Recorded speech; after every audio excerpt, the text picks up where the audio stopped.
Have you ever checked into a swanky Red Sea resort with dreams of blissful relaxation only to be greeted by the unexpected? Not the stunning views or the warm hospitality, but the booming beats of American pop music. It's like stumbling into a beach club in Miami instead of a Red Sea resort in Egypt. So why is Egypt playing American music in its resorts? Is it just a harmless way to set the party vibe, or is there a deeper cultural cost to consider? Join us as we dive into this perplexing phenomenon and unravel the reasons behind this curious trend. 1. The global playlist: how we got here, from the golden era of jazz to the rebellious spirit of rock and roll. From the infectious rhythms of hip-hop to the chart-topping beats of pop American music has indeed woven its way into the tapestry of global entertainment.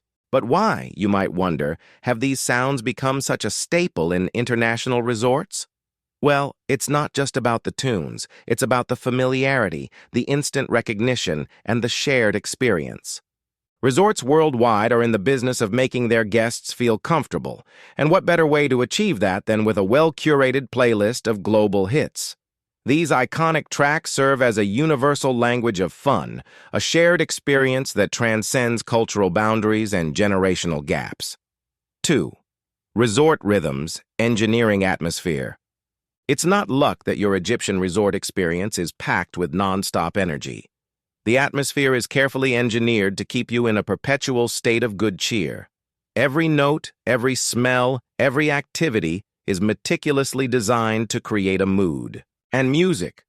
Oh, the music is chosen not for its authenticity or representation of the local culture, but for its ability to make you feel instantly comfortable. After all, a resort is a place where people come to let loose, to dance without a care in the world.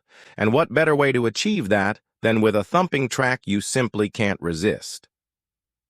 3. Egypt's case. The missing soundtrack.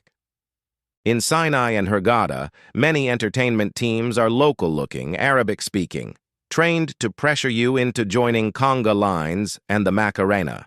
You'll see female performers in short skirts and crop tops, dancing routines designed with minimal cultural distance. They're not dressed to represent Egypt, but to minimize the distance between themselves and the tourist. And while this may seem like harmless fun, it does come at a cost. When tourists leave, they're entertained, but not necessarily touched by Egypt's unique culture. Instead, they're experiencing a watered-down version of international entertainment that could almost fit in anywhere. 4. The psychology of control. The scene is all too familiar. You're on your Egyptian vacation, perhaps feeling a bit apprehensive about joining the daily organized activities. But then the staff, with their disarming smiles and infectious enthusiasm, draw you into a conga line or a group dance. The music is familiar, the beat is irresistible, and before you know it, you're in the thick of things. It's not that these activities are inherently bad, but they're not particularly Egyptian either. The magic of Egypt lies in its rich history, its stunning landscapes, and its vibrant culture. Yet in many resorts, these are overshadowed by a generic party atmosphere that could be replicated anywhere. 5. The trade-off: comfort versus culture. Resorts have a tough balancing act to pull off. On one side is comfort. American music is easy, universal, modern, the soundtrack of a generation. Playing it makes sense. It's the soundtrack of many young people's lives. Playing it makes sense. It's part of what guests associate with a good time. On the other side is cost. Egypt loses its distinctive character. A resort in Hurghada could theoretically offer the same vibe as one in Spain, Turkey, or Mexico. That doesn't reflect well on Egypt.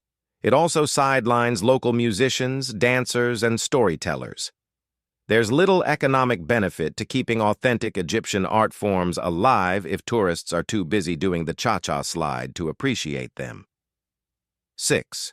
Recommendations: finding the right mix. So how can Egypt's resorts strike the right balance?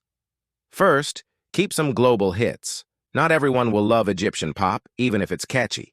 A few well-known songs keep the comfort blanket in place. Second, make authenticity a selling point.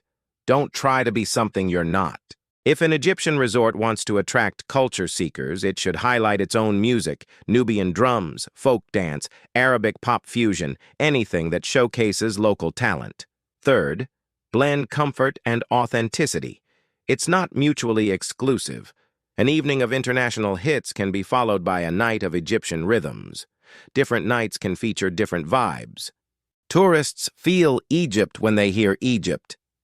As the sun sets over the Red Sea, casting long shadows on the golden sands, remember this: Egypt's true treasure lies not in the transient allure of international pop, but in the timeless depth of its cultural riches. When the resorts embrace this reality, weaving comfort and authenticity into the fabric of their entertainment, they'll create unforgettable experiences. Travelers leave not just with souvenirs, but with Egypt in their memory. And in their ears, because in the end, it's not about where you vacation, it's about what you bring back from your vacation.